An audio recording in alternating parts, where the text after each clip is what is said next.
ఓం శాంతి. మనమే కొన్ని విషయాలు అవగాహన చేసుకుందాం, అర్థం చేసుకుందాం.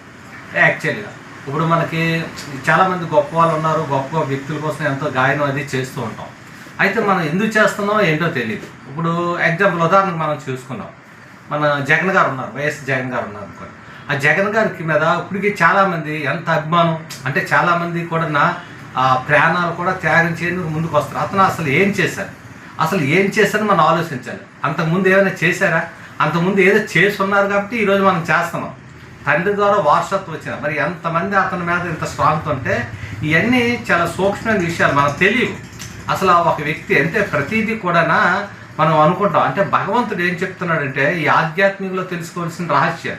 అందుకే కర్మ సిద్ధాంతం అని ఒకటి ఉంటుంది. ఎవరు చేసిన కర్మ వాళ్ళు అనుభవించాలంటారు. అది మంచి అయినా చెడైనా. ఎందుకు ఈ కర్మ అంటే అంతకుముందు అతను ఏదో చేశాడు, దానికి ప్రారంభం ఇప్పుడు అనుభవిస్తున్నమాట. ఆ రోజుల్లోనే మనకు తెలియదు. ఎందుకంటే ఇక్కడ అదే అంటున్నారు కదా, ఇక్కడ సస్పెన్స్ ఏంటంటే కొన్ని మనకి సినిమాలు చూస్తున్నప్పుడు సీక్వెన్స్ తెలియవు. అసలు వాళ్ళ ఏటవుతుందని తర్వాత చివరిలో నా బ్యాక్గ్రౌండ్ ఏంటని తెలుస్తుంది. అందుకే వాళ్ళు అంత బలంగా నిలబడగలిగారు, చేస్తున్నారు అంటే ఎవరో ఒకరు రావాలి చేయాలి. అందరికీ మనకు తెలుసు ఎలా చేశారు, అలా చేశారు. కొన్నాళ్ళు అందులో ఉన్నారు. శ్రీకృష్ణ జన్మస్థానం లాగా అందులో జైల్లో నుంచి వచ్చి మళ్ళీ అతను గెలిపించి అతను మన అందరూ ఇతను సెలెక్ట్ చేసామంటే దీంట్లో ఒక తెలియని రహస్యం అనేది ఉంటుంది అన్నమాట. అందుకే ఇక్కడ భగవద్గీతలు అదే చెప్తారన్నమాట. ఆత్మజ్ఞానం చెప్పినట్టు ఆత్మ అనేది సత్యం. ఆత్మ జనన మరణ రహితంలోనే ఒక శరీరాన్ని విరిగి ఇంకో శరీరం తీసుకుంటుంది అన్నమాట. అది వస్త్రం మార్చినట్టు ఒక వస్త్రం మార్చి ఇంకో వస్త్రంలోకి వస్తుందని చెప్తుంటారు.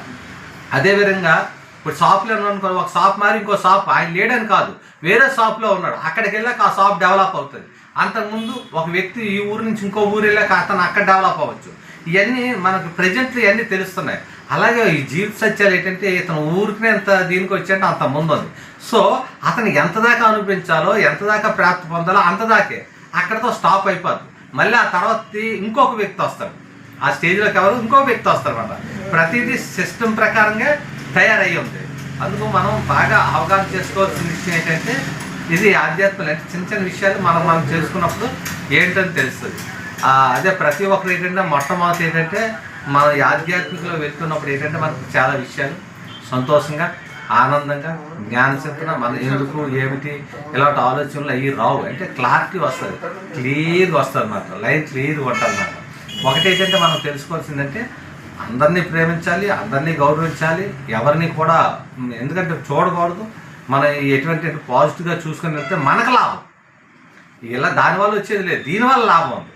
అవతల వాళ్ళు ఏదైనా మనం అన్నాం అనుకోండి, అతని కర్మలో ఏదో ఉంటే అదే జరుగుతుంది. కానీ మనం అనుకోవడం మాత్రం